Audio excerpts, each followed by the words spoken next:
Muy buenas tardes.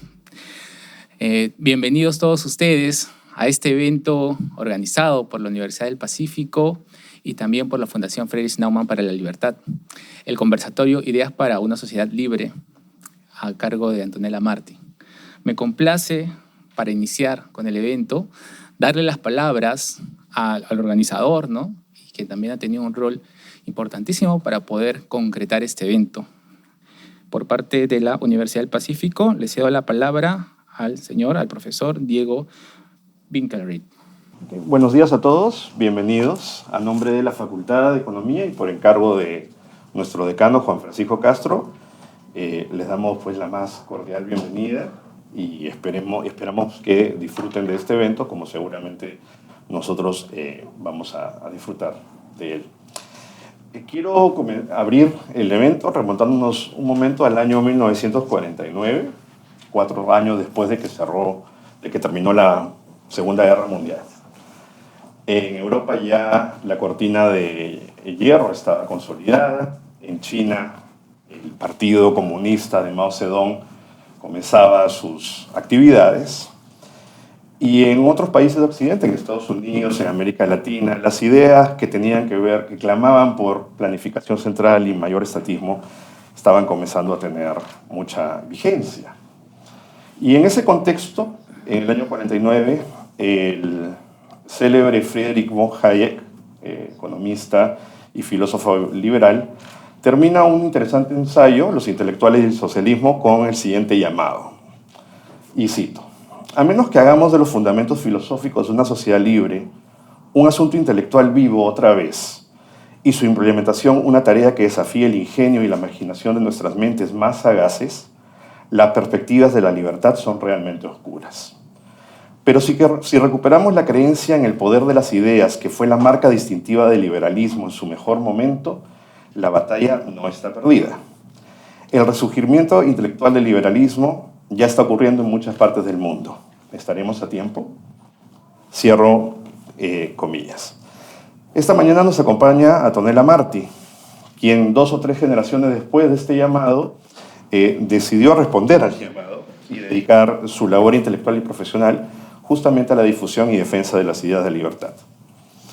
Como admirador de su trabajo, me es muy grato en lo personal compartir este espacio con ella y me alegra que nuestros alumnos, nuestros profesores tengan la oportunidad de conocerla y escucharla. Quiero agradecer particularmente a la Fundación para la Libertad Friedrich Naumann por confiar en nosotros para coorganizar este evento y espero que esta sea la primera de muchas colaboraciones futuras. Muchas gracias.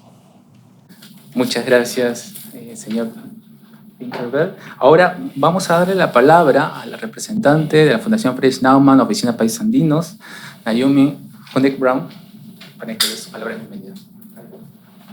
Sí, muy buenas tardes, estimadas autoridades de la universidad, profesores y alumnos. Es un verdadero placer darles la más cordial bienvenida, en especial a los organizadores de este evento, de la Universidad Pacífico, y nuestros ponentes, Antonella Marti y Diego Winkelried, que hacen realidad este conversatorio que titulamos Ideas para una Sociedad Libre. Algunos tal vez no conocen la Fundación. La Fundación Friedrich Naumann para la Libertad ofrece, con el apoyo de su amplia red de socios, educación política basado en la idea del liberalismo en Alemania, pero también a nivel global a través de sus 46 oficinas. La Oficina para los Países Andinos, como lo llamamos, de la Fundación, tiene su sede acá en Lima, y desarrollamos actividades en Perú, Chile, Colombia, Ecuador, Bolivia y Venezuela. Mantenemos un diálogo político en más de 60 países en el mundo, generando discusiones como estas, informadas para promover la economía social de mercado, el Estado de Derecho y los derechos humanos como pilares fundamentales de una sociedad libre y abierta. Colaboramos con nuestras numerosas contrapartes, especialmente con instituciones académicas y organizaciones de la sociedad civil. Asimismo, apoyamos a jóvenes con talento mediante becas para seguir capacitaciones y estudios de maestría y doctorado en Alemania, siempre enfatizando las ideas de la libertad y la responsabilidad que ellas conllevan. A través de nuestros labores buscamos fortalecer las instituciones democráticas, promover la participación ciudadana y empoderar a las personas para que puedan tomar decisiones informadas sobre su futuro. En el marco de nuestras actividades nos complace presentarles este enriquecedor conversatorio, Ideas para una sociedad libre. Durante esta jornada tendremos la oportunidad de presentar y debatir abiertamente sobre las ideas que impulsan la libertad en nuestras sociedades. Estamos encantados de colaborar en este evento con una prestigiosa institución académica como la Universidad del Pacífico y de contar con su asistencia. Muchas gracias. Perfecto. Muchas gracias, estimada Naomi. Ahora vamos a iniciar propiamente con la entrevista. Va a estar a cargo del profesor Winkelried. Y vamos a, antes de eso, leer brevemente la bio de tanto de Antonella como del profesor. Comenzamos primero con el profesor, que va a entrevistar a Antonella. Él es profesor principal y jefe del Departamento Académico de Finanzas de la Universidad del Pacífico, licenciado en Economía por la Universidad del Pacífico y doctor en Economía por la Universidad de Cambridge. Asimismo, Antonella Marti es directora de Relaciones Públicas en Atlas Network, es CEO en Sociedad Atlas en The Atlas Society, Senior Fellow de América Latina en el Consumer Choice Center y Brand Ambassador del Centro Ricardo Salinas Pliego en TV Azteca. Es autora de varios libros, entre ellos Capitalismo, un antídoto contra la pobreza, Objetivismo, preguntas y respuestas, El Manual Liberal, Todo lo que necesitaba saber, entre otros. Es graduada en Relaciones Internacionales y Ciencia Política, tiene un máster en Políticas Públicas y un grado en Astrofísica. Bien, sin más preámbulos, damos inicio a la entrevista. Bueno, comenzamos. Bienvenida, Antonella, un placer tenerte acá. Muchas gracias, Diego. Como había comentado, básicamente la idea de este conversatorio es, de alguna manera, dar a conocer tu obra y tu labor como difusora de las ideas de la libertad. Y más o menos he estructurado la entrevista en torno a tus últimos 3 libros, ¿no? Que acá los tengo, los he estado leyendo y tienen varias cosas interesantes para compartir con nuestros invitados.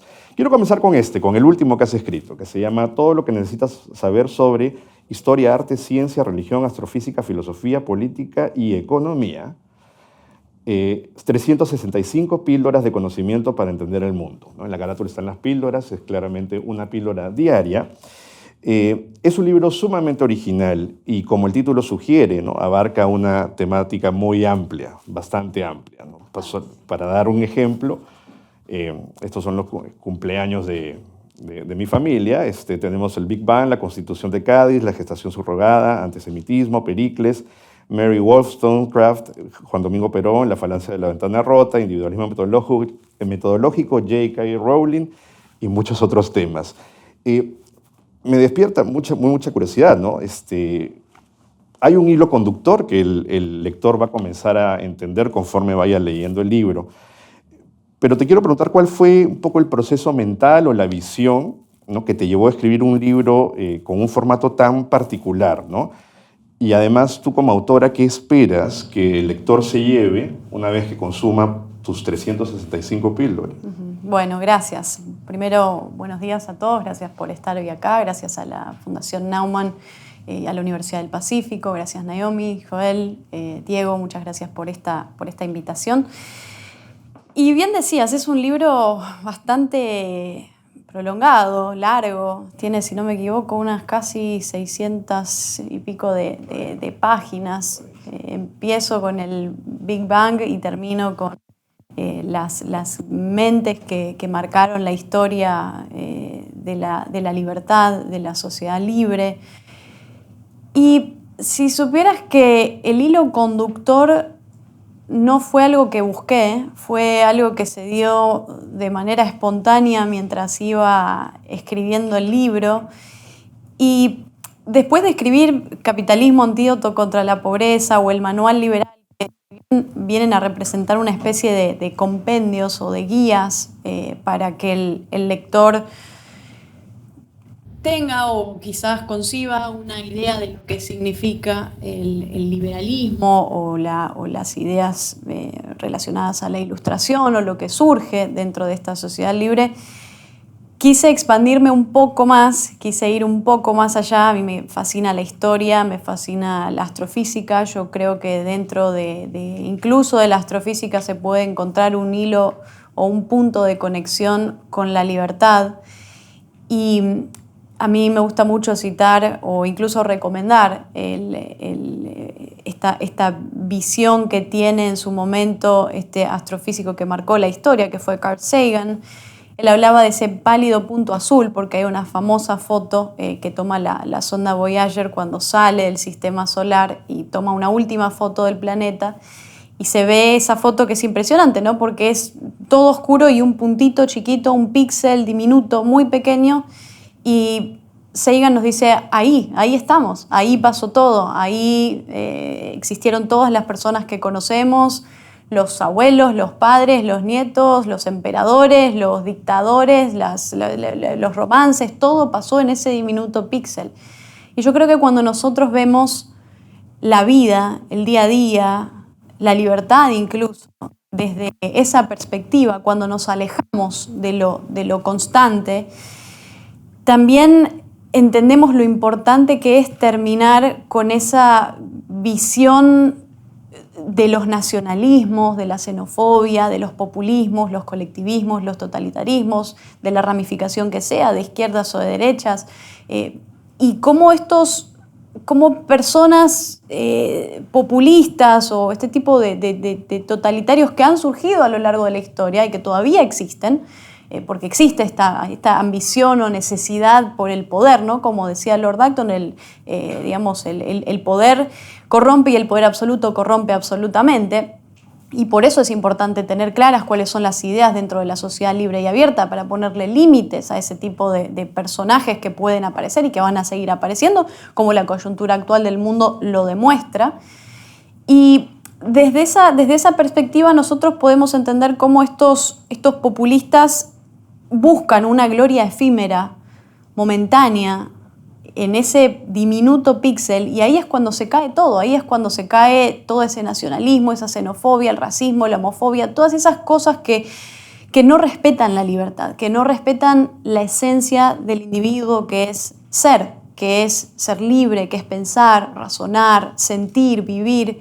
Y yo creo que desde esa perspectiva, que fue un poco el tinte o el color que le quise dar a este libro para empezar y para terminar con esa especie de hilo conductor de repaso por la historia, las mentes que cambiaron el mundo y que nos dieron también una sociedad mucho más libre y abierta. Claro.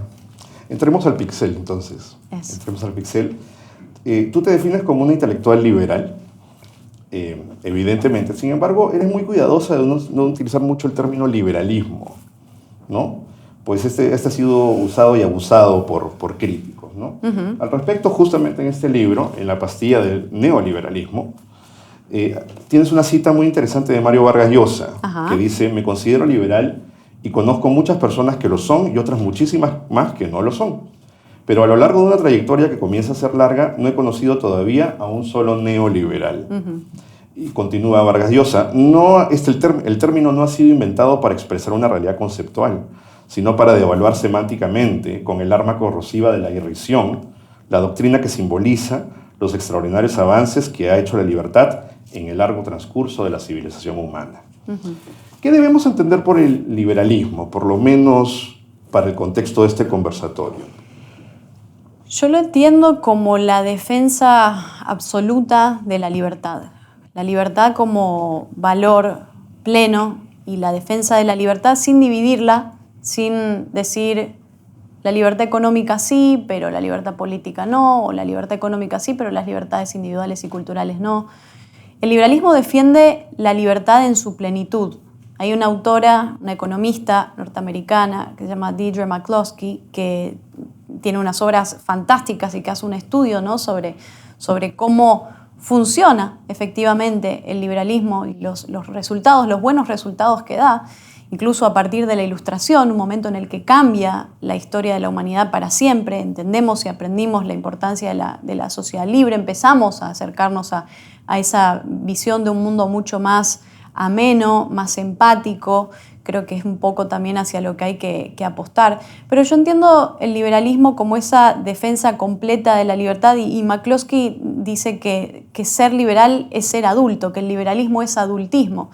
Y creo que tiene que ver con eso, ¿no? Con tratar a las demás personas como adultos y esperar que también los demás nos traten a nosotros como adultos, que nadie decida por nosotros mismos, que nadie decida o nos diga cómo tenemos que vivir, que cada uno pueda encontrar esa búsqueda de la felicidad personal, que cada uno pueda llevar a cabo el proyecto personal de vida que quiera, sin que existan policías de la moral, sin que existan o sin que uno necesariamente viva la vida que otras personas crearon para vos. Y a mí me parece importante eso porque generalmente se construyen muchas jaulas, ¿no? Y está esta frase que dice que los pájaros que nacen en jaulas creen que volar es una enfermedad. Y yo creo que el liberalismo tiene como meta romper con esas jaulas mentales, jaulas que uno a veces se puede crear a uno mismo, jaulas que otras personas pueden crear en uno o que instituciones pueden crear en uno también. Y al final preguntarnos si nosotros estamos viviendo nuestra vida o la vida que alguien más quiere que nosotros vivamos. Porque otra vez, estamos en promedio unos 80 años de vida en este planeta, en ese píxel del que hablábamos al principio. Entonces, ¿lo vamos a desperdiciar viviendo la vida que otras personas quieren que vivamos o vamos a vivir nuestro proyecto de vida que nosotros mismos elijamos con la mentalidad que nosotros elijamos, con las ideas y los valores que nosotros elijamos, sin que otras personas nos impongan y nos digan cómo vivirlo y cómo hacerlo? Ahora, el punto, y mencionabas esa cita de Mario Vargas Llosa donde habla del neoliberalismo, y claro, al liberal le toca estar en una postura en la que permanentemente tiene que defenderse. Tiene que defenderse de una izquierda que acusa al liberal de neoliberal, una forma peyorativa de definirlo, y también de parte de una derecha que acusa al liberal de ser estos términos de marxista cultural o liberprogre, o bueno, cuestiones que yo creo que hoy en día demuestran una cuota importante de ignorancia respecto de lo que es el liberalismo, es decir, quien usa la palabra neoliberal o la palabra liberprogre para referirse al liberalismo no está comprendiendo la base esencial, la esencia, los valores del liberalismo y de lo que es realmente el liberalismo, que es esa defensa completa, es decir, libertad cultural, individual, política, económica, como un todo, ¿no? Y sí, yo me defino como liberal e incluso en este último tiempo he estado pensando mucho porque a lo mejor, Diego, fíjate que las etiquetas nos limitan, a lo mejor las etiquetas nos acotan y yo creo que sí hay que defender la libertad, hay que defender la visión de la sociedad libre y abierta. Y yo hoy creo que simplemente me definiría como una persona enamorada de la libertad, enamorada no solo de mi libertad, sino también de tu libertad, de la libertad de todos, la libertad de cada una de las personas en este mundo y que cada uno pueda elegir cómo vivir su vida. Yo creo que el énfasis tiene que estar ahí. Y hoy, claramente, muchos modelos, quizás con una tendencia más conservadora o de estas derechas de las que hablamos recién, tienden a enmascararse en lo que se llama liberalismo, porque claro, hoy tiene una connotación mucho más democrática, mucho más llamativa, mucho más atractiva. Y el liberalismo hoy termina siendo una cosa que no se sabe cómo describir o cómo identificar, ¿no? Entonces esa fue un poco la tarea que intenté explicar en ese manual liberal, que un manual es un compendio, ¿no? No es una guía de lo que hay que hacer, sino que es al menos mi visión, o intento mostrar una visión honesta y real, sincera, de lo que es el liberalismo basándome en los hechos a lo largo de la historia, no tergiversando la palabra, no manipulando el concepto de liberalismo, no uniendo el concepto de liberalismo al conservadurismo, porque eso es importante, son dos ideas que nacen separadas, que en ningún momento estuvieron juntas. Digamos, el liberalismo nace oponiéndose, enfrentándose al conservadurismo. De hecho, Y a mí este concepto me gusta usarlo mucho para explicar lo que pasa en Occidente, porque hoy existe una defensa cuasi fanática de lo que es Occidente. Hoy Occidente parece ser un todo. Y creo que ahí hay que distinguir cuál es el Occidente que la persona que ama la libertad defiende. Y es el Occidente post-ilustración, es el Occidente de la ilustración. Y el liberalismo surge dando una pelea contra ese Occidente previo a la Ilustración. El Occidente de la Edad Media, el Occidente de la Inquisición, el Occidente de las hogueras, de la caza de brujas, de la persecución, del índice de los libros prohibidos. El Occidente en el que la religión estaba fervientemente atada al poder, al Estado. Y eso es muy peligroso. Entonces el liberalismo nace rompiendo con esa relación, rompe esa relación entre el Estado y la Iglesia, entre el Estado y la religión, y busca precisamente una sociedad libre en la que cada persona pueda vivir su vida sin que determinada religión tenga determinados valores que sean aplicados a través del monopolio de la fuerza que es el Estado. Y ahí hay que tener mucho cuidado, porque ahí es cuando también empiezan a entrar, una vez que le damos mucho poder o le damos poder a los gobernantes, entramos en un ciclo en el que a veces se pasan los límites y es muy difícil volver a sacarlo, ¿no? Entonces, yo creo que el liberalismo nace precisamente en Occidente de la misma manera en la que un anticuerpo nace en un cuerpo enfermo, ¿no? Porque el cuerpo precisamente estaba enfermo, porque el cuerpo precisamente mostraba una carencia, presentaba una enfermedad. Y era todo ese Occidente precisamente de la Edad Media. Entonces el liberalismo nace como un anticuerpo para defender a ese cuerpo enfermo que era Occidente, ¿no? Y que, no nos olvidemos, nos dio tanto a un Thomas Jefferson como a un Tomás de Torquemada. Entonces, poder evaluar eso y entender la importancia de cuáles son los valores que nos llevan hacia la sociedad libre, ahí yo creo que está el desafío hoy de las personas que simplemente defendemos la libertad y queremos un mundo más libre. Una idea que yo encuentro particularmente atractiva del liberalismo, si tú quieres como doctrina o como corriente intelectual, tiene mucho que ver con tu pixel, ¿no? Es que hay una aceptación de un individuo imperfecto que comete errores, ¿no? Y de alguna manera eso, o los liberales, es curioso lo que voy a decir, se jactan de ser humildes intelectualmente, o sea, de no aspirar a la perfección. Eso de alguna manera les evita pensar en utopías, por ejemplo, perseguir sueños utópicos ha sido muy malo para la civilización en líneas generales. Y todo conocimiento que nosotros podemos tener en este momento es preliminar, es falseable, es decir, una idea muy popperiana, ¿no? Y por tanto debemos, ¿no?, siempre obrar con esa cautela, no con lo que finalmente es un término acuñado por Hayek, ¿no? Evitar fatales arrogancias que finalmente pueden terminar dañando a nuestra sociedad, ¿no? ¿Tú qué opinas de esta reflexión del liberalismo como una doctrina de humildad?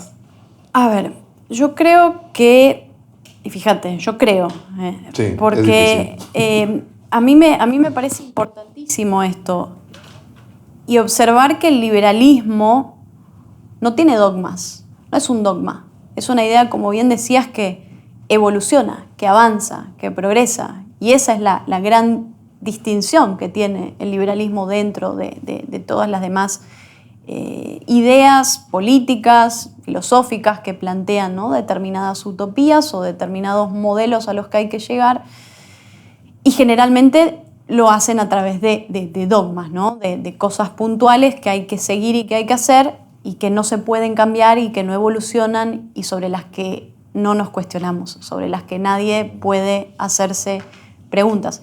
Y por eso lo que a mí me parece lindo de la libertad es que la libertad te permite la duda. La libertad te permite dudar. La libertad te permite que vos pienses y proyectes un mundo más allá de lo que tenés, de lo que te rodea. Y fíjate que hoy en día se habla mucho de este concepto de la batalla cultural.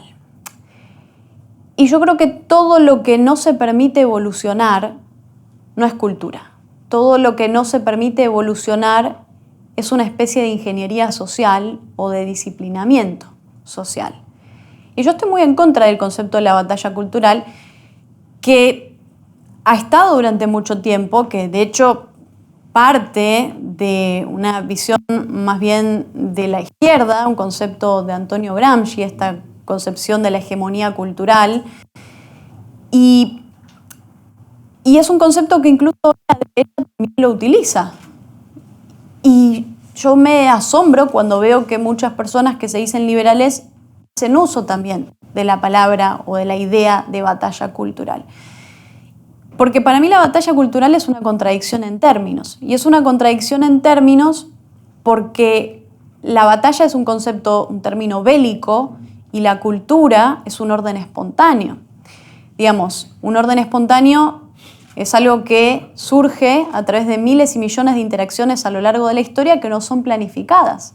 Al igual que el lenguaje, o al igual que el mercado, o al igual que muchas cosas que nadie se sentó un día y dijo hoy lo voy a crear, hoy voy a inventar la cultura, hoy voy a inventar el lenguaje, hoy voy a inventar el dinero. No, son cosas que los seres humanos fueron desarrollando como costumbres porque les sirvieron y porque se adaptaron a eso. Y ahí entra también la idea de la cultura. Y todo lo que no se permite evolucionar, todo lo que no se permite avanzar y desarrollar, no es cultura. Y el punto está en que las culturas no batallan. Las culturas no entran en una guerra para imponerse sobre la otra. Entonces lo que hoy vemos es que hay dos visiones de Estado en las que uno quiere imponerse por encima del otro. Y se cree, creo que de una manera equivocada, que la batalla cultural es una discusión de ideas. Y claramente no es una discusión de ideas, porque esa presentación de esa batalla cultural es claramente una intención de imponer una agenda moral y regular las tradiciones o los modelos de vida de otras personas. Digo, no hay nada de discusión académica, no hay nada de debate de ideas, no hay nada incluso de atención hacia la arquitectura, la antropología, la ciencia dentro de lo que es ese concepto de batalla cultural, sino más bien es una visión sesgada de querer imponer un modelo de vida a las demás personas, del lado político que sea. Entonces yo creo que el liberal o la persona que quiere la libertad, que quiere un mundo más libre, tiene que abrazarse a la idea de la cultura como algo que avanza, que evoluciona y que no batalla. Porque acá no estamos en una... Ni siquiera es que el punto está ahí, que no es esto siquiera una batalla de ideas, porque tenemos que otra vez volver al concepto del mercado, ¿no? Entonces, sumado a esto surgen ramificaciones dentro de ese concepto violento que es la batalla cultural, como lo es la idea del derecho a ofender. Yo creo que no hay un derecho a ofender. Yo creo que el derecho a ofender no es libertad de expresión. Yo creo que el bullying no es libertad de expresión. Y el liberal hace mucho énfasis en cómo uno tiene que reaccionar una vez que alguien intenta ejercer la violencia contra uno. Uno no puede ejercer la violencia hacia los demás. Entonces, digo, si alguien no inicia la violencia primero, pero creo que el punto está ahí, que incluso dentro de esta derecha que hoy hace uso de este concepto de la batalla cultural, que muchas veces tienen tonos religiosos, porque tiene una connotación religiosa, yo creo que incluso tergiversan y manipulan su propia religión. Porque ¿desde cuándo ahora tirar piedras es un nuevo mandamiento? ¿Desde cuándo ofender a las demás personas es un nuevo mandamiento? Creo que la ofensa, si nosotros limitamos la idea de la ofensa al ámbito físico y no entendemos que la ofensa también puede venir desde otras formas, nos estamos quedando en algo que puede tener consecuencias terribles para la sociedad libre.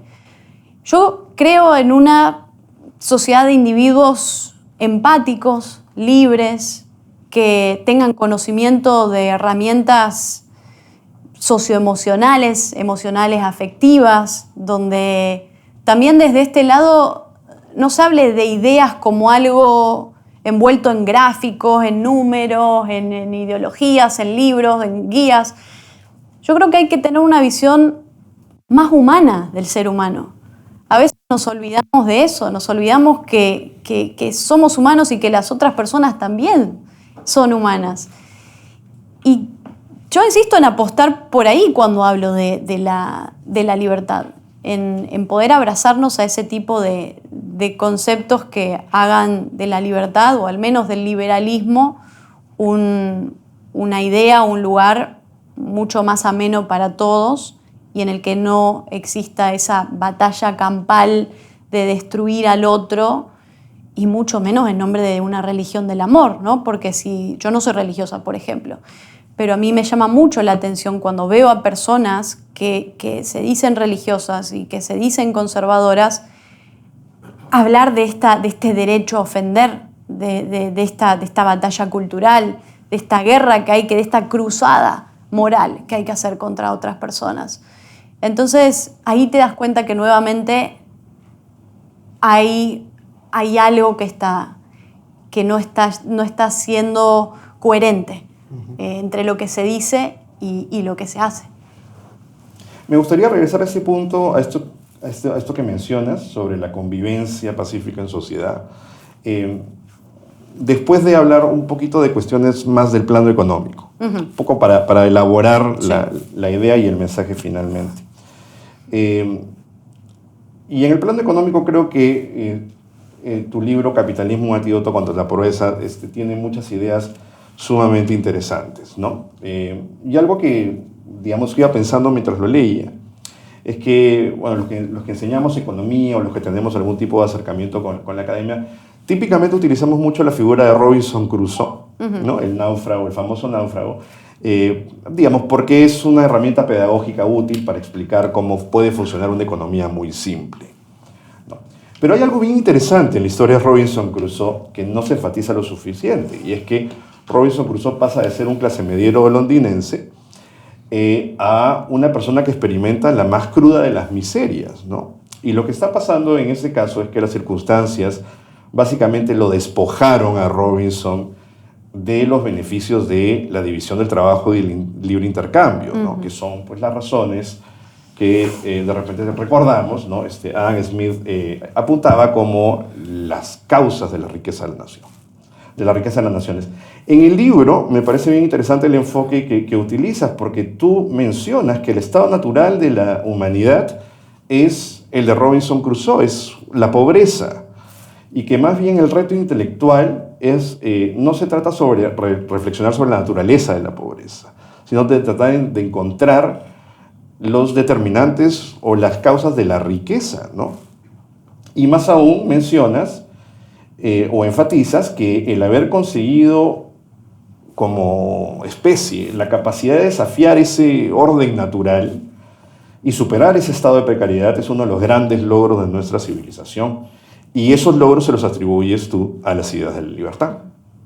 Diego, me parece muy, muy importante esta pregunta que haces. Creo que es algo crucial incluso para entender la situación económica, política, social de América Latina, una región convulsionada en la que permanentemente castigamos el éxito. Y creo que por eso también nos va como nos va. Castigamos el éxito. Y tal vez podemos preguntarnos por qué cuesta tanto que en nuestra región surjan, no sé, Steve Jobs o Bill Gates o personajes de esa talla. Y no quiere decir que no los tengamos. Tenemos talentos, tenemos muchísimo talento, incluso talento que podría superarlo todo. Tenemos, eso existe, está en el mundo. El punto es que en América Latina, yo pienso, si Steve Jobs hubiese nacido en un país como Argentina o Venezuela, no hubiese conseguido mucho, no habría conseguido mucho. Y precisamente porque abrir una empresa en un garaje es ilegal, porque tenés que enfrentarte, al menos en el caso de Argentina, a más de 170 impuestos, porque el gobierno te castiga si te va bien, porque tenés que enfrentarte a una burocracia permanente. Cuando más empresas abrís, más empleo generás, más producís, más riqueza creás, más te castiga el gobierno. Entonces tenemos una visión en la que se castiga al que progresa, se castiga al exitoso, se castiga al trabajador, al que le va bien, al comerciante, al que trabaja, al que quiere salir adelante. Y entramos una y otra vez en ese ciclo de una redistribución populista de la riqueza, y también malinterpretamos el concepto de la riqueza, porque creemos que la riqueza es un juego de suma cero. Es decir, que el pobre es pobre porque el rico es rico. Y yo insisto, eso es decir que básicamente el enfermo está enfermo porque el sano está sano, o que la Toyota o los autos que están en la calle van un poquito más lento porque la Ferrari va mucho más rápido. Es decir, son cosas que no tienen nada que ver. Son dos cosas que no tienen absolutamente nada que ver. ¿Por qué? Porque la riqueza se crea. Porque la riqueza es algo que se crea, y se crea en ambientes sanos para ese capital, para la inversión. Es decir, el capital o la inversión son muy cariñosos, es decir, van a donde los cuidan. No van a países como Venezuela, donde te expropian si abrís una empresa, o países como Argentina, donde te castigan con impuestos.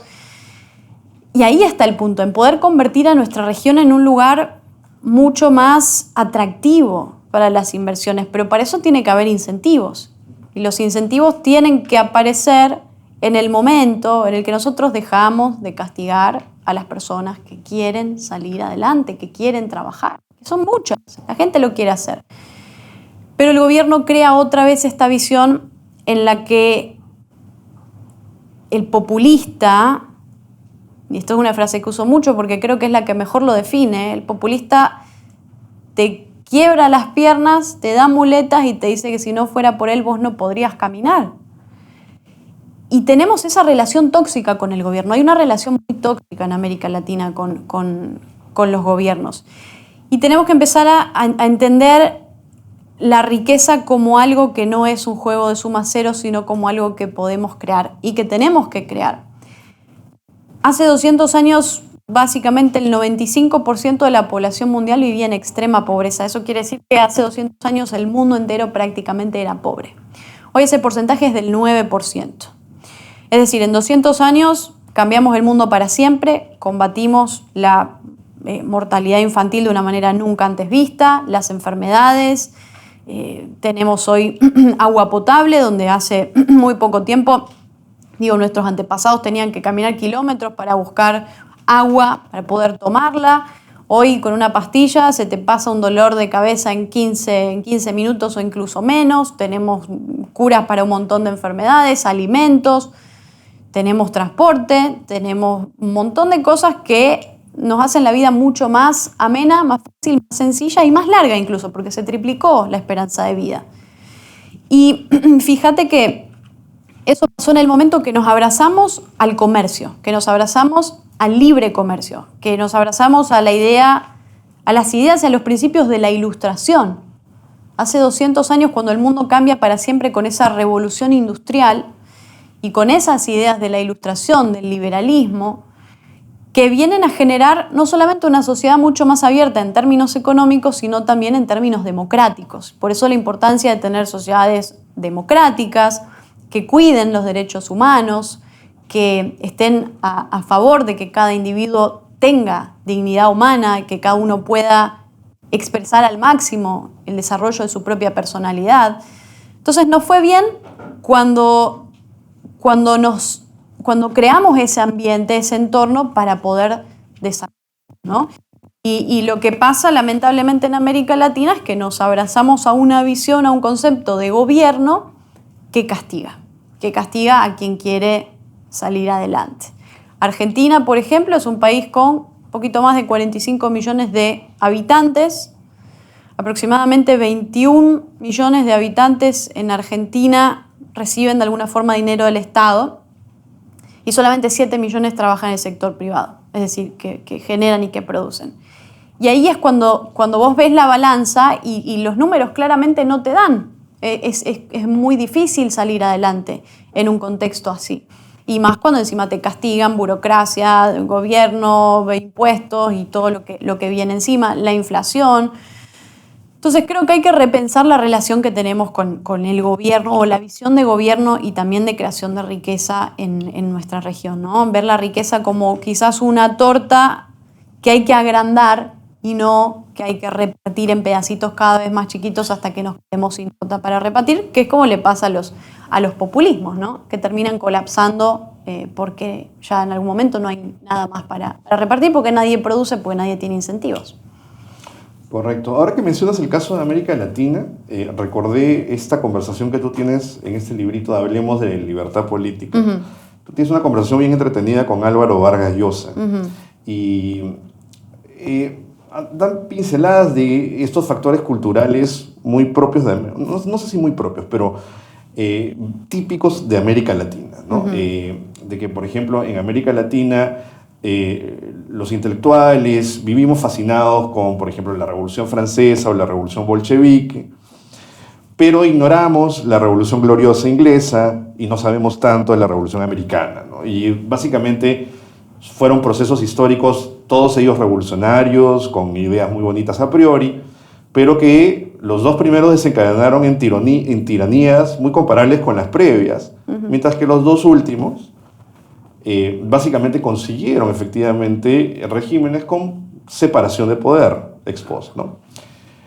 Y de alguna manera como que admiramos los modelos equivocados, era un poco el mensaje que terminaban dando. Y hay algo que también me pareció anecdótico, pero divertido, de la comparación que tienes con Vargas Llosa, y es, por ejemplo, el rol de las telenovelas, ¿no?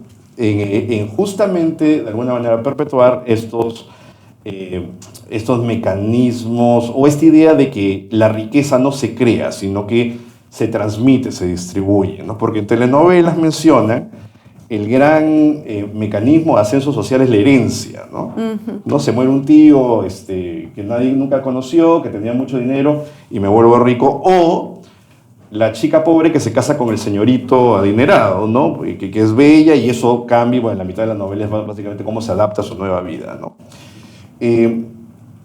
Ahora, de alguna manera eso es América Latina, ¿verdad? Pero tenemos que tener una visión muy pesimista o sea, en algún momento comenzaremos a pensar como gran sociedad en los modelos o en los roles correctos, en tu opinión. Diste en el clavo con la palabra, roles. Y eso tiene que ver con la esencia de muchísimas cosas que nos marcan, no solo a los latinoamericanos, a los seres humanos en general. Y es este punto que incluso lo podés trasladar, hablando de economía, de cómo uno puede crear riqueza o tener una situación de movilidad social en América Latina, es decir, poder mejorar su calidad de vida, que puede ser de estas formas que mencionabas de las telenovelas, pero también incluso en términos sociales. Por ejemplo, el rol de la mujer a lo largo de la historia. Y yo creo que ahí es importantísimo el desarrollo de movimientos que hacen una permanente búsqueda, a veces siendo minoritarios y a veces enfrentándose a un status quo enorme, a un mecanismo en el que hay roles muy determinados, muy asignados, y esto lo pienso también en términos sociales, me imagino incluso hablar hoy de feminismo, ¿no? Y que incluso el feminismo hoy se asocia a una visión estatista, pero yo creo que no es así. Creo que de hecho todas las olas del feminismo tienen una visión o un eje, una clave o una problemática presentada que es válida y que es importante, porque el liberal a lo mejor te dice cuando habla del feminismo que, claro, lo importante es la primera ola de feministas, es, claro, mujeres como Mary Wollstonecraft que cambian para siempre el rumbo de la historia y que son clave, esenciales en un determinado momento de la historia, y que buscan precisamente algo que la mujer no tuvo durante milenios en ese occidente del que hoy tanto se habla, que fue el acceso a la educación, el acceso al voto, a participar en la política, a poder divorciarse, a poder decidir si se casaba con alguien o no, a poder acceder a muchas cosas que durante toda la historia básicamente no pudo. Y no pudo precisamente porque tenía un rol asignado. Entonces, romper con los estereotipos, romper con los roles, yo creo que es algo crucial y es algo que está haciendo el feminismo, que viene haciendo el feminismo, entendido precisamente como ese quiebre con la visión hegemónica de una especie de masculinidad que de hecho hoy los de la batalla cultural hablan de esta crisis de la masculinidad, que para mí, lo digo así, es una crisis del machismo, que es una realidad, y que a veces cuesta escuchar este tipo de cuestiones desde nuestro lado, pero yo creo que alguien lo tiene que decir, porque hay violencia en América Latina. Hoy hay muchas mujeres en Perú, en Argentina, en Bolivia, en Brasil, en Paraguay, en toda nuestra región, que están sufriendo violencia doméstica, violencia en las casas, donde existen estas cuestiones, donde las mujeres tienen estas problemáticas, y esto hay que exponerlo y hay que decirlo. Y no solamente eso, sino también poder cuestionarnos el rol de eso que hay que hacer o que hay que cumplir, si sos mujer o si sos hombre o lo demás. Yo creo, por eso pienso, ¿no?, en cuestiones como el género. Yo creo que también esa es una concepción amplia y que tiene una visión individual o individualista del ser humano. Es decir, que cada uno pueda expresar su identidad de la manera que más le guste y eso no afecta a nadie. Ese es el punto, que eso no afecta a nadie. Son temas controversiales, ¿no? Son temas que hoy cuando uno los dice aparece, ¿no?, toda esta batalla cultural y se entra y se vuelve a intentar cerrar la visión o el rol acotado de lo que tiene que hacer uno, lo que tiene que hacer el otro. Y fue la libertad económica, fue la globalización, fue esa idea de la ilustración, fue el liberalismo, todo eso lo que hizo que la mujer pueda participar en la política, que durante mucho tiempo no se le permitió. Eso es un hecho, o sea, es un hecho, hasta hace muy poco, décadas atrás incluso, que la mujer no podía votar, y lo pienso en muchas minorías. Pienso en la esclavitud, cómo el ser humano convivió durante tanto tiempo con algo tan aberrante y vergonzoso como la esclavitud. E incluso, fíjate, un país como Estados Unidos, con una visión nunca antes vista en la historia de concepción del individuo, de concepción de libertad, de la vida, la libertad y la búsqueda de la propia felicidad. Incluso así no se pudo ver el error de la esclavitud. Pero claro, toda esa visión, esos puntos que se establecieron en Estados Unidos con los padres fundadores, fueron una base clave para después poder alcanzar todo eso. Lamentablemente no se vio en ese momento, no se vio durante milenios a lo largo de la historia. Y claro, hoy tenemos muchos síntomas y hoy sigue existiendo el racismo, esto no lo podemos negar, son cosas que pasan, que existen, que están, y que creo que hay que exponerlas, y creo que hay que hablar de estas cuestiones, hay que hablar de estos temas, hay que hablar de los derechos de los niños. ¿Por qué no hablamos de estas cosas desde el liberalismo? ¿Por qué no hablamos de cómo incluso los niños no son propiedad de los padres? Yo digo, esto puede ser muy tocar, pero es la realidad. Un chico tiene que tener la libertad de poder desarrollarse de una manera libre, sin que el Estado o los padres le impongan una visión de cómo ser o de cómo...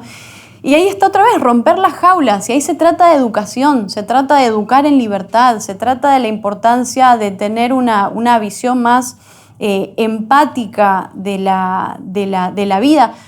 Y son temas que hay que tratar, son temas que hay que traer a colación. Hablar, por ejemplo, del acoso escolar, del bullying. En América Latina, más del 70% de los chicos en algún momento dijeron haber padecido acoso escolar.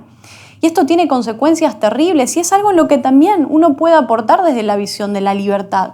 ¿Por qué? Porque ahí estamos proyectando la manera o observando la manera en la que se relacionan los individuos y cómo eso también va a afectar el presente y el futuro de muchos de esos jóvenes. Incluso los bullies que después aparecen y llegan a la política, que hay muchos de esos, ¿no?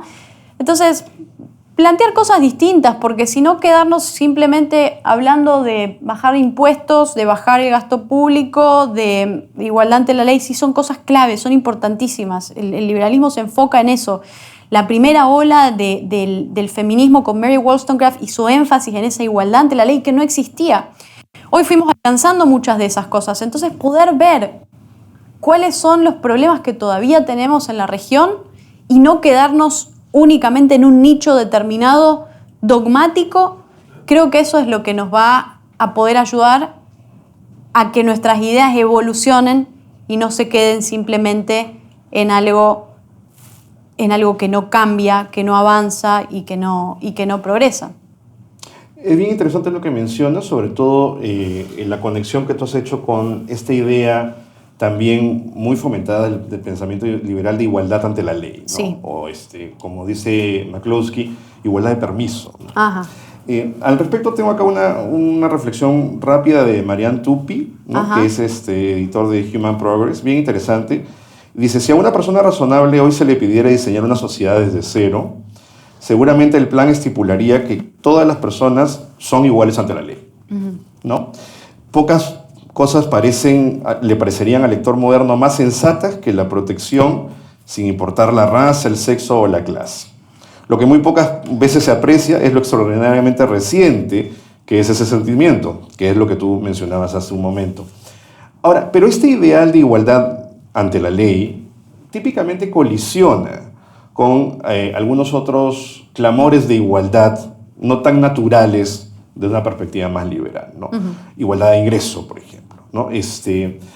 Ahí, ¿cómo se podría, o sea, cómo desde una perspectiva liberal se pueden conciliar ambas cuestiones o simplemente algo no ¿cómo valoramos estos distintos tipos de igualdades? Porque es importante tenerlo claro, porque se construyen muchos mitos en torno a una o a la otra, ¿verdad? Bueno, 2 puntos. Está el económico y está la parte, volviendo al tema anterior, ¿no? de esta igualdad ante la ley, donde generalmente, vuelvo a esto, cuando el liberal defiende el feminismo, dice sí, el liberalismo es compatible con el feminismo, que lo es, y se basa en la igualdad ante la ley, pero, y ahí suele aparecer el pero, que yo creo que es un problema ese pero, porque aparece automáticamente una confrontación. ¿Y a quién le estás hablando con ese pero? Y ese pero sigue con sí, somos feministas, pero no queremos privilegios, no queremos cuotas, no queremos que vos por ser mujer tengas esto y lo otro, tengas un cupo una banca en el Congreso solo por ser mujer. Y ahí está el tema. Estamos de acuerdo. El punto es que no nos enfocamos otra vez en la situación real, en el día a día de los problemas que vive la mujer latinoamericana.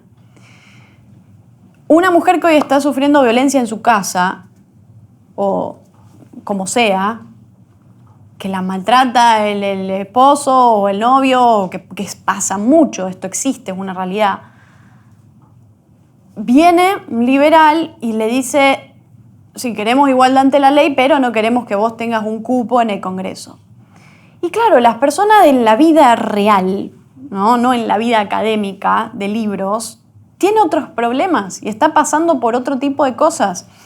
Y claro, te va a decir, pero yo no quiero ni estar en política, ni quiero tener un cupo en el Congreso, no me interesa. O sea, estoy hablando de problemas que tienen que ver con un cambio social que tiene que existir y que tiene que darse, y en el que tenemos que colaborar con ideas y cambiando las cosas a través de la educación, ¿no? Entonces el punto está ahí. Y ahí está la cuestión esta de cómo observamos la igualdad ante la ley y lo importante que es para el liberal, ¿no? La base de la igualdad ante la ley, pero también abrazando las problemáticas reales. Es decir, ir a la realidad, no quedarnos en los libros. Y por el otro lado, como mencionabas, la igualdad en términos salariales o la idea de la igualdad material, que son cuestiones que cada vez que se intentaron, se llegó a una especie de propuesta de utopías que terminaron derivando en contextos colectivistas o experiencias colectivistas muy peligrosas. Ha pasado históricamente. Y el punto radica en que nadie es igual a nadie. Y lo que busca la libertad, la globalización, la libertad económica, el liberalismo, dentro del aspecto de lo que hablamos como igualdad, ¿no? Dentro de la economía, es que todos tengamos, ¿no? La posibilidad o mayores posibilidades. Creo que ahí está el punto. No es tener iguales oportunidades porque nadie es igual a nadie, eso es muy complicado, es muy difícil que eso suceda.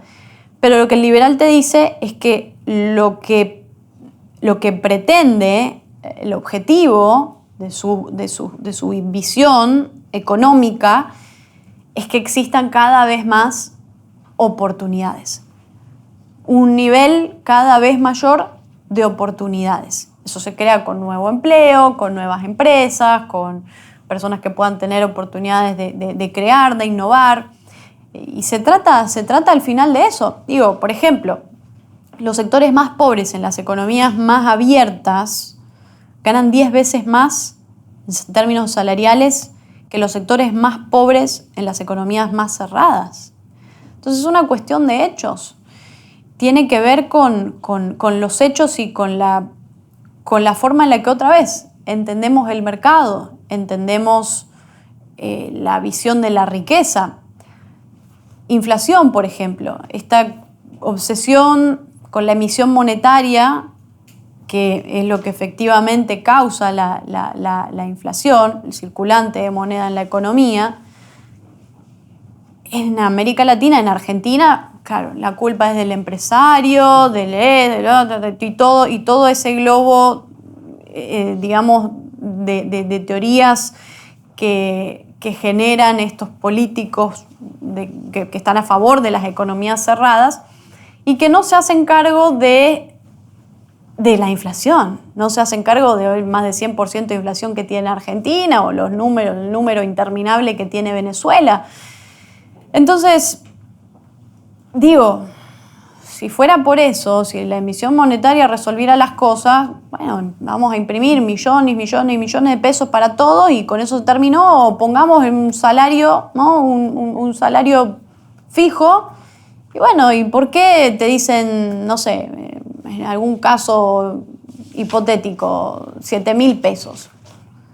Bueno, ¿por qué no decimos 1.000.000 y ya está? Y ya se soluciona el problema y ya está. Y ya todos tenemos... Y porque el punto está en los incentivos una y otra vez. Entonces, cuando vos limitás a la persona que contrata, por ejemplo, al que tiene un local, tiene un negocio, tiene una empresa, y le decís, no, vos tenés que pagar ahora un poquito más, porque esto es lo que yo decreto como gobierno, como esa persona arrogante que cree que tiene el conocimiento de cuáles son los precios dentro de la economía. Lo que estás haciendo, a fin de cuentas, es limitar la capacidad de contrato de personas dentro de tu negocio. Entonces vas a tener que despedir a una persona para poder pagarle más y así es como una y otra vez no se entiende el mercado.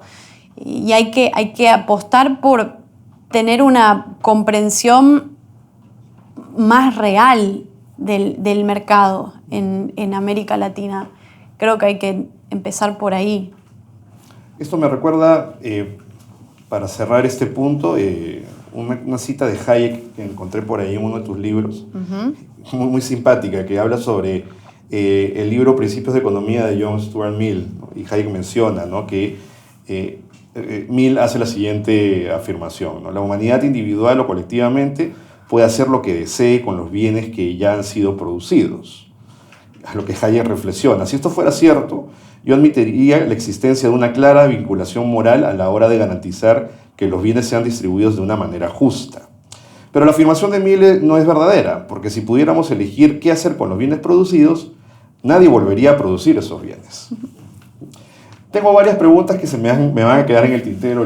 El tiempo apremia lamentablemente, Antonella, pero quiero mencionar o quiero hacer referencia a estos libritos que muy generosamente has traído para nuestra audiencia, que son dos cómics de novelas de una autora llamada Ayn Rand y un libro de tu autoría sobre una corriente filosófica de esta misma autora que se llama Ayn Rand, ¿no? Yo sé que como parte de tus labores en la Atlas Society, ¿no?, en Atlas Society toman inspiración del legado de esta autora, que es conocida en Estados Unidos, pero en América Latina tú debes saber, pues no es muy conocida.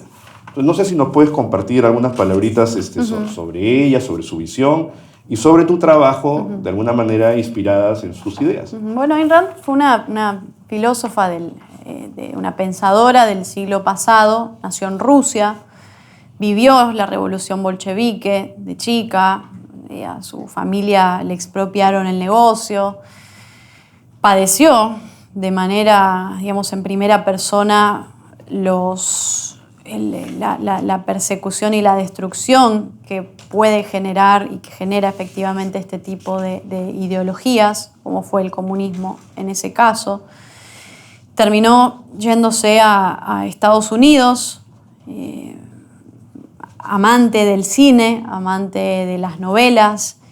Escribió obras muy importantes, una de ellas, de las que más me gusta, también una de las más conocidas. Ha escrito, digamos, Ayn Rand escribió sobre ficción y no ficción, muchos ensayos. Uno de ellos se titula La virtud del egoísmo, polémico también el título, donde presenta la visión del egoísmo desde otra perspectiva, el egoísmo racional del que habla. Habla en otra de sus obras, creo hoy la más conocida, que es La rebelión de Atlas, cómo los empresarios castigados por el gobierno se rebelan contra un sistema que los agobia, injusto, que los golpea permanentemente. Y fíjate que a mí me gusta siempre destacar este caso porque yo lo intento llevar a casos reales, ¿no? Está bárbaro hablar de teoría, de pensadores, de filósofos. Ayn Rand marcó, para mí, hay un antes y un después. Cuando uno lee a Ayn Rand hay un antes y un después. Y yo intento pensarlo en ejemplos, ¿no? En casos. Fíjate que en Argentina es un país en el que los sindicatos se han vuelto mafias. Los sindicatos son dinastías de familias que tienen un poder impresionante, donde llega un gobernante, alguien que quiere cambiar las cosas y es imposible por el poder que tienen. Eso es un tejido también elaborado por la visión del peronismo, el surgimiento del peronismo en los 40 en la Argentina, con esa concepción en la que Perón admiraba mucho a Benito Mussolini, aplica la Carta del Laboro, el hacer el poder también a raíz de los sindicatos, y hoy todo eso se transformó en un aparato donde, fíjate, un país en el que no hay seguridad jurídica, no hay una justicia objetiva, donde, digamos, es básicamente la ley de la selva, ¿no? Entonces se hace lo que se quiere y hay determinados actores que tienen el poder de básicamente controlar el país, ¿no? Siendo estos sindicatos. Y hay una empresaria, un modelo también de empresarios en Argentina, en Rosario, que es mi ciudad, donde nació el Che Guevara, pero yo siempre digo que también nació Messi, así que con eso compensamos. Fito Páez también. Y Fito Páez, sí. Y Fito Páez. Di María también. Di María. Y En la ciudad de Rosario está esta empresaria Verónica Razzini, una constructora, tiene una empresa familiar, y durante mucho tiempo los sindicatos ahí mafiosos no la dejaban operar, que coimas, que esto, si no, no te dejamos trabajar, te bloqueamos la empresa, y se hacen estos bloqueos permanentes de cómo los sindicatos ni siquiera están velando, ¿no?, por los trabajadores, como supuestamente, no, se ha convertido en un mecanismo de poder y de negocio.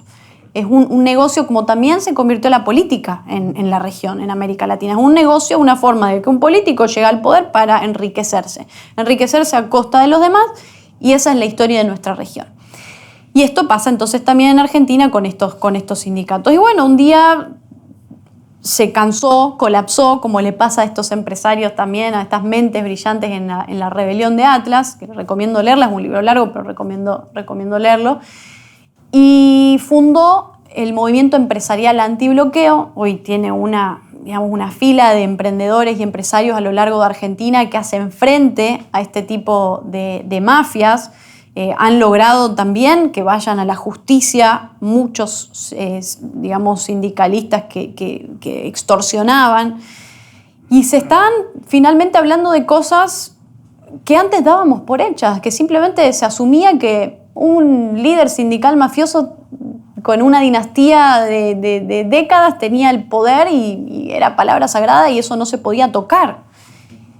Y por eso insisto, que siempre alguien tiene que dar el primer paso, siempre alguien tiene que romper con el molde, ya sea en la política, sea en la economía, sea en el arte, creando cosas distintas, o incluso en la vida de uno. Yo creo que incluso una de las revoluciones más grandes que puede hacer el ser humano es la revolución sobre su propia vida.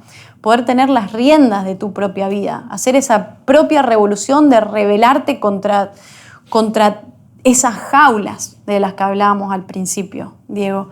Poder hacer eso, yo creo que es algo que nos va a dar finalmente sociedades mucho más libres, mucho más abiertas y mucho más amenas para todos. Y los académicos, acá muchos somos académicos, en tu opinión, ¿debemos tomar acción política, que es algo que más o menos está sugiriendo, o nos quedamos con la división del trabajo? Yo creo que cada uno puede aportar de la manera que quiera. Yo no digo, creo que si alguien encuentra la vocación política y que le gusta y lo quiere hacer, lo quiere probar, pues a probarlo. Creo que en la vida hay que probarlo todo, no hay que quedarse con las ganas de nada. Y si desde la academia alguien quiere incursionar en la política, espectacular, y quien no, que se quede en la academia o en el emprendimiento o lo que sea. Pero otra vez, que cada uno elija cómo cambiar el mundo. Y a lo mejor puedes cambiar el mundo hablando con un colega, puedes cambiar el mundo dejando una idea en una persona, y esa persona, es interminable lo que puede pasar cuando uno habla. A veces el mundo se cambia así, hablando y haciendo la propia revolución de tener la posibilidad, no sé si la capacidad, pero tal vez la voluntad y las ganas de ser vos, de vivir tu propia vida, de romper con todos los estereotipos y simplemente ser uno mismo. Creo que se trata de eso. A veces ahí está la revolución más grande. Súper interesante. De hecho, me recuerda a una frase de Alberto Venegas Lynch, hijo, que mencionaba que hubiera sido muy trágico para la humanidad si Einstein decidía ser intendente. Uh-huh. Justamente refiriéndose a eso de la separación del trabajo. Pero bueno, gracias por esa reflexión final, ¿no? De finalmente encontrarse a uno mismo y seguir este tipo de llamados como el que mencionaba al comienzo de este conversatorio. No quiero dejar de dar la oportunidad a nuestra audiencia de que te haga algunas preguntas, si es que las tienen, que conversen un poquito contigo. Yo sé que de repente estamos un poquito fuera de tiempo, pero también sé que muchos están acá justamente para hacer sus preguntas y conversar con Antonella. Así que damos por concluida la entrevista. Démosle un aplauso a Antonella y pasamos... pasamos a las preguntas. Si tuvieran preguntas, vamos a dar espacio a 2 preguntas, ¿ya? O en todo caso, recolectamos las preguntas que hayan ahora en un bloque nomás. Sí, adelante. Oiga, ¿qué tal? Buenas tardes. ¿Cómo estás? Hablando acerca un poco más del liberalismo, acercándolo más a la realidad que tenemos ahorita, sobre todo en Argentina, existe, digamos, justo ahora podemos ver a Javier Milei o diferentes exponentes liberales que están saliendo en este nuevo siglo XXI. Y cómo estos, porque usted mismo mencionó, ¿no? Hay que darle el primer paso para romper con esta jaula. ¿Usted qué opina de estos nuevos movimientos que se están dando en América Latina?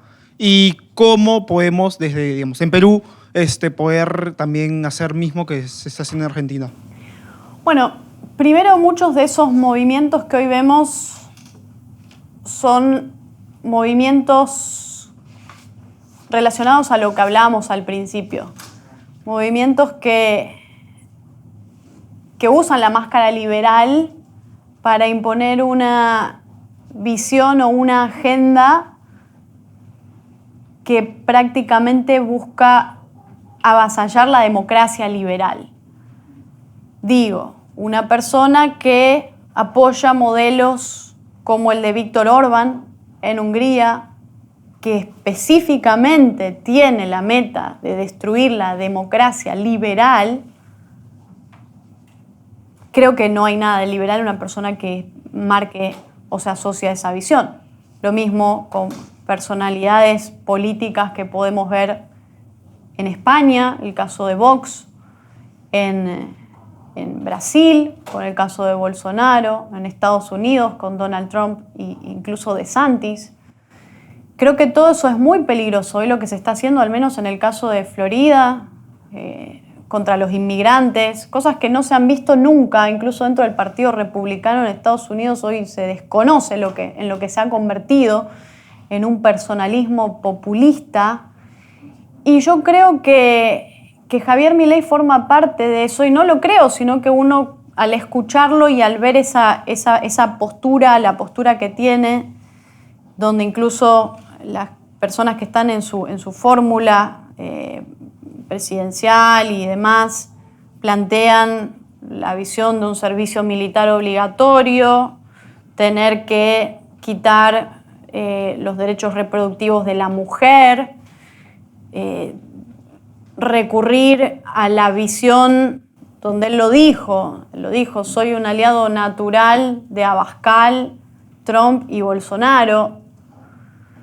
Personas que, si nosotros hoy creemos que son la solución, entonces preguntémonos por qué Lula está de vuelta en el poder en Brasil. El populismo de izquierda no se combate con el populismo de derechas. Y eso es lo más importante hoy. Creo que el uso de la violencia, el argumento violento, esa concepción creo que es muy, muy dañina para la democracia liberal. Y muchos lo han hecho y lo hacen en nombre de la libertad. Por eso yo digo que muchos de los grandes enemigos de la libertad, no solamente hoy, sino a lo largo de la historia, han aparecido al canto de viva la libertad, han aparecido con la máscara de la defensa de la libertad. Entonces, si nosotros creemos que por bajar 3 impuestos, por proponer bajar el gasto público, por hablar en contra de la política, con eso estamos alcanzando una sociedad liberal o libre, bueno, nos va a ir muy mal, estamos muy equivocados. Al menos esa es mi visión cuando hago un estudio de lo que es el liberalismo. Y yo creo que hay falta de honestidad política. Digo, un liberal, entre comillas, que defiende el liberalismo citando la Biblia o diciendo que Dios es libertario, creo que tiene algo un poco, digamos, no sé, ni siquiera sé qué palabras ponerle a eso. Pero tal cual. Entonces, pero claro, forma parte de toda una ola de populismos que existen hoy a lo largo del mundo, en Europa, el resurgir de los nacionalismos, del nacionalpopulismo, y todos ellos se engloban en lo que llaman la decadencia de Occidente. Y otra vez volvemos al punto del que hablábamos antes. Para ellos, la decadencia de Occidente en realidad no es nada más que todos los avances que hemos conseguido desde la Ilustración hasta el día de hoy y los que se buscan seguir, digamos, consiguiendo y alcanzando. Los derechos de la mujer, que la mujer pueda votar, ¿no? El fin de la esclavitud, el fin del racismo, las libertades y los derechos de las personas LGBT. Hay que hablar de estas cosas. Digamos, hasta hace nada, digo, en la década de los 60, en ciudades como Estados Unidos, como Nueva York, en Estados Unidos existía el Escuadrón de la Moral, donde se perseguía la homosexualidad. Entonces hoy todo eso, todo lo que engloba los temas que son el tabú, ¿no? Que inicialmente y muchas veces parten de esa visión conservadora de los roles y de cómo tiene que vivir uno la vida y cómo no. Y yo digo esto y a ver, es lo que pienso. Yo no modifico ni amoldo mi visión ni mi pensamiento al momento determinado. Es así, es lo que yo veo. Y yo creo que hay que hacer una defensa absoluta de la libertad. Y el liberalismo es la defensa absoluta de la libertad. Y hoy estos personajes plantean que todo esto es la decadencia de Occidente. Que hoy el mundo exponga cuestiones que tienen que ver con el género, por ejemplo, que a lo mejor hoy no se entiende, que son cosas que, a ver, si para una persona es importante, es importante.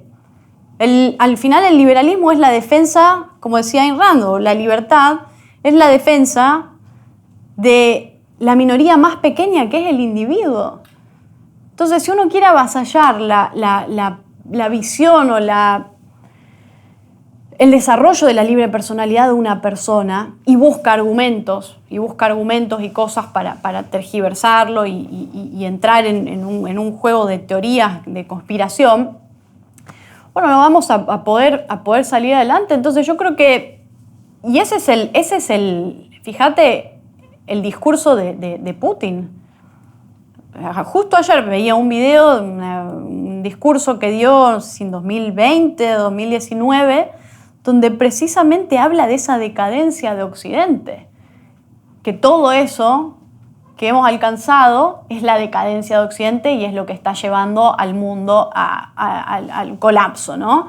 Que es también la visión de autores como Jordan Peterson, que hoy plantean que hay una crisis de la masculinidad, ¿no? Y que el mundo está como está por la visión de lo femenino. Y que plantea también una visión en la que para él la noción de individuo surge a partir de determinada religión y que no nos queda más opción que ser de determinada religión porque simplemente surge en ese concepto de lo que él cree que es Occidente y que está de alguna manera en nuestros genes y que tenemos que adherir a eso. Y eso es no entender la noción básica de dónde surge el concepto de individuo, que es una tradición que se va desarrollando otra vez, históricamente, que no la piensa una religión, que no la piensa una persona, y que incluso cualquier religión de la que hoy hablemos o pensemos tiene un montón de ramificaciones y cosas que a veces ni siquiera podemos imaginarnos que tiene. Incluso uno mismo, yo me hice, Diego, la prueba, viste, que te hace el ADN, a ver de dónde viene uno, qué tiene, qué esto, qué lo otro.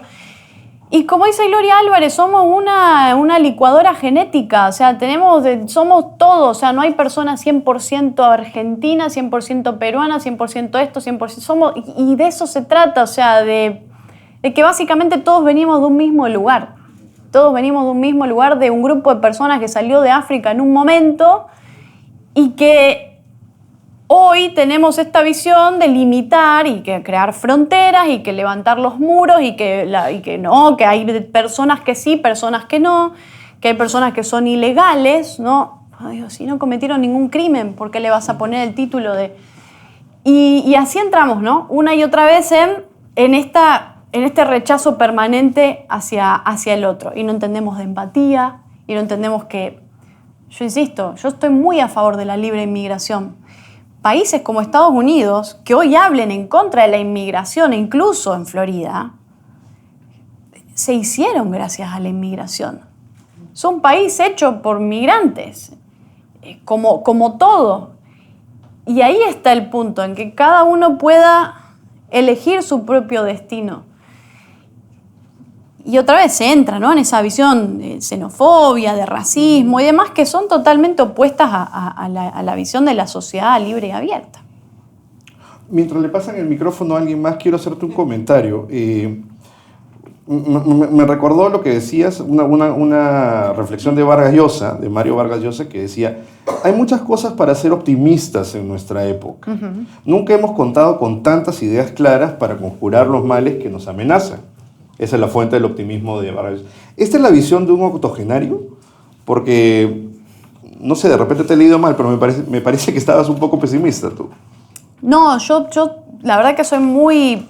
A ver, yo creo que estamos en un momento y hay una generación, los jóvenes de hoy, entienden cosas que durante mucho tiempo no se entendieron y que hoy forman parte del día a día. Digamos, hoy en las generaciones más jóvenes no hay homofobia, por ejemplo. O sea, existe, sigue existiendo, pero es mucho más, digamos, algo con lo que existe, que existió durante toda la existencia y que simplemente se respeta porque somos individuos y tenemos formas de vida distintas y se trata de eso.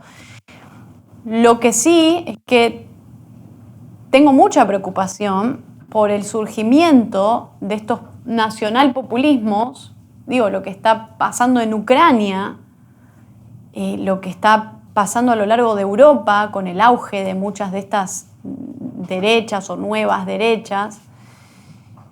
Es peligroso y no sabemos dónde puede llegar, porque a veces podemos decir, sí, es simplemente una idea, pero a veces detrás de una idea pueden haber cosas que creo que el siglo pasado nos tuvo que haber dejado una lección de la que parece ser que no aprendimos todavía. Entonces hay que ser muy cuidadoso. Yo soy optimista y lo soy porque veo en las nuevas generaciones una visión y una mentalidad mucho más abierta sobre cosas que antes ni siquiera se podían plantear.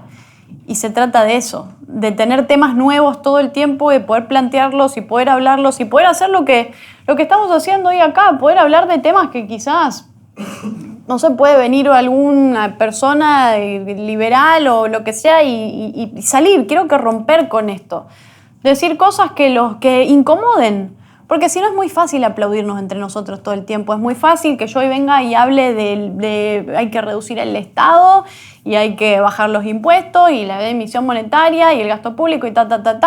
Perfecto. Pero hay que mover las cosas, hay que sacudir las cosas y hay que seguir pensando, seguir desarrollando, no quedarnos en la visión dogmática y que no avanza dentro de la visión o las ideas de la libertad. Así que incomoden, molesten. Se trata de eso, porque solo así se genera el cambio en la sociedad, solo así se logran las cosas, creo. A mí me parece que hay otra pregunta, ojalá que no sea muy incómoda. Mejor, más incómodo, mejor. Eso está bueno.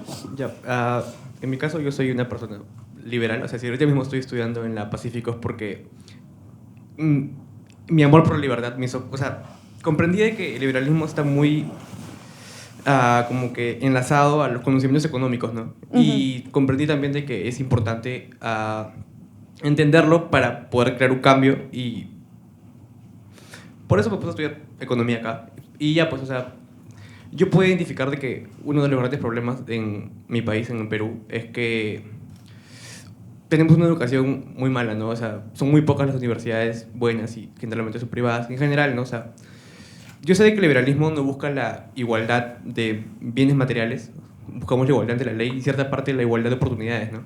Y por eso también sé de que una alternativa liberal para la educación es el sistema de vouchers, ¿no? Uh-huh. Pero no sé si ese sistema podría ser aplicable en Perú. Y mi pregunta sería esa. En general, en los países de Latinoamérica se podría aplicar el sistema de vouchers para poder optimizar la educación, porque se ha comprobado que sí es uno de los mejores sistemas del mundo, ¿no?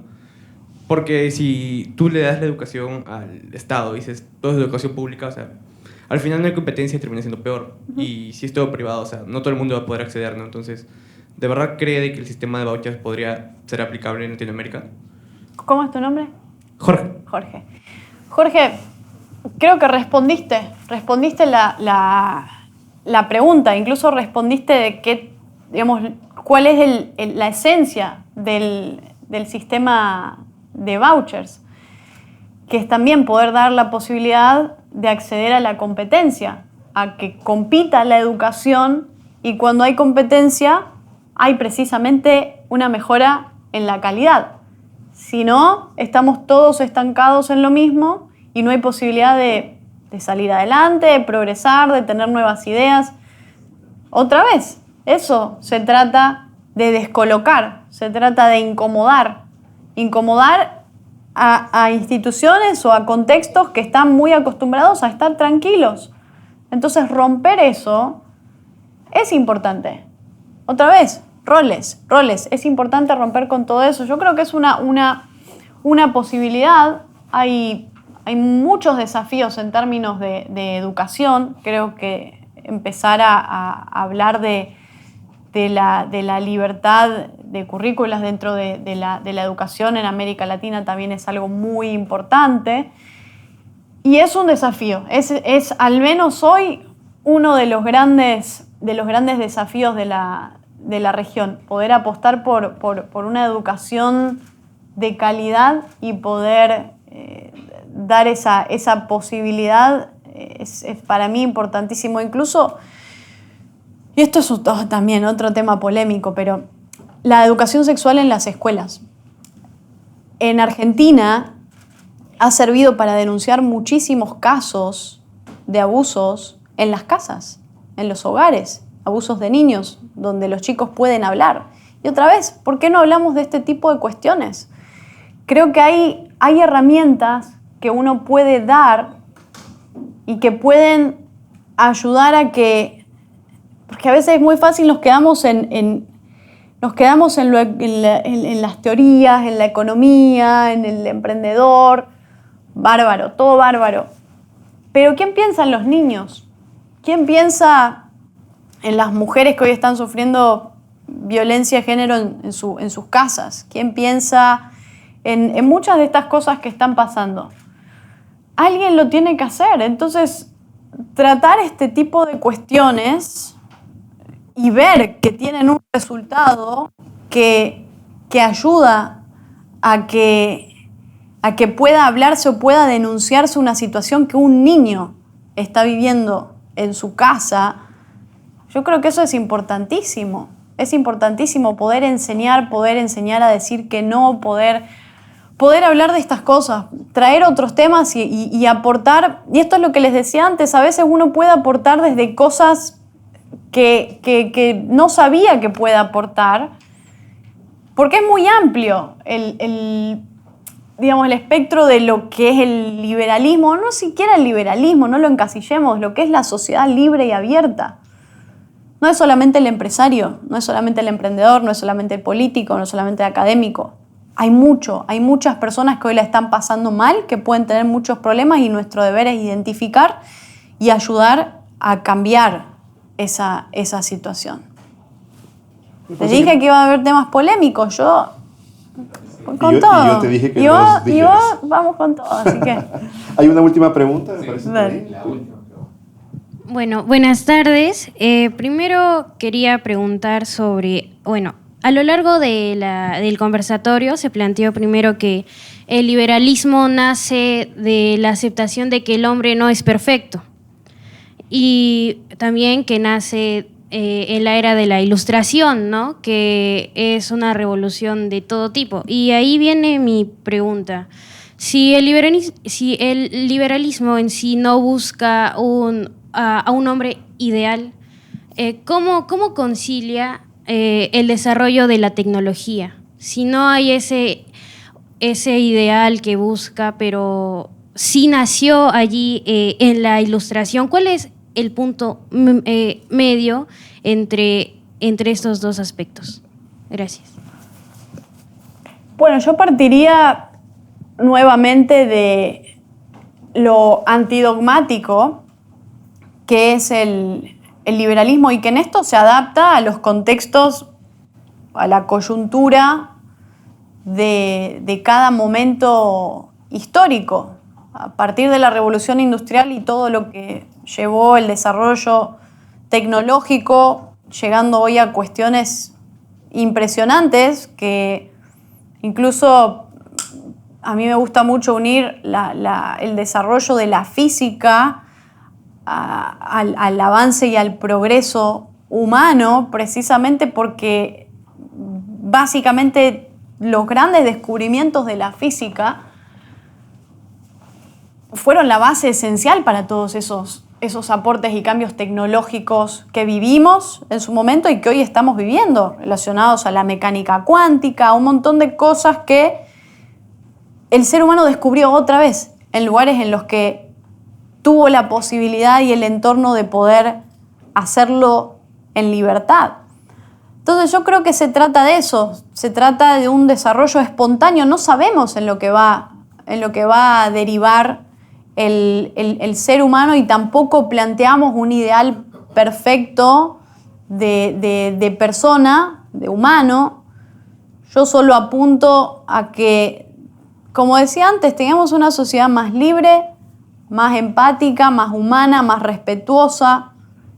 Digo respetuosa y no tolerante porque a mí, digamos, como que cuando uno dice tolerar es como lo tengo que soportar.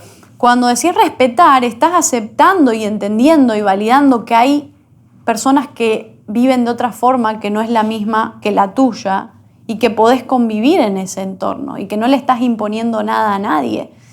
Entonces, para mí se trata de eso. Se trata de eso. Creo que la libertad tiene que ver con eso. Lo que sí es que, digo, si nos vamos al estudio de la física, la astrofísica y demás, a ver, hay un final de todo. Es decir, que eso es básicamente la entropía, que es la segunda ley de la termodinámica, en lo que termina todo. Hay un fin, todo tiende al frío, a morir, a terminar. Y eso va a pasar en algún momento. Y ahora quizás me voy un poco por las ramas, pero el Sol es una estrella, como muchas otras millones que existen en el cosmos, y está en la mitad de su vida. Y en 5.000 millones de años se apaga y no hay más Sol. Hay un último amanecer, hay un último atardecer, y probablemente antes el planeta va a ser pulverizado y no va a existir más esto. Y ahí vos me vas a decir, sos re pesimista, ¿no? Pero a veces cuando ves las cosas así disfrutás mucho más del día a día, porque te das cuenta que estás en el medio de la nada, en los suburbios de una galaxia cualquiera, entre millones y millones y millones, y que acá estamos. Y que por qué no vamos a disfrutar esos 80 años que por ahora tenemos en promedio, que seguramente van a seguir. Vamos a tener unos cuantos más en promedio próximamente con el desarrollo y el avance de la vida y la tecnología, la calidad de vida. ¿Y por qué no los vamos a vivir de la manera en la que queremos? Si sabemos, miren al sol, miren alrededor y sepan que esto algún día se va a terminar y no va a estar más. Y ahí vivan su vida como quieran, sin que otros los cuestionen y les digan cómo tienen que ser, cómo tienen que vivir, cómo tienen que pensar. Hagan su revolución. Esa es mi recomendación. Disfrutemos entonces y comencemos lo que nos queda con un aplauso a Antonella. Gracias. Gracias.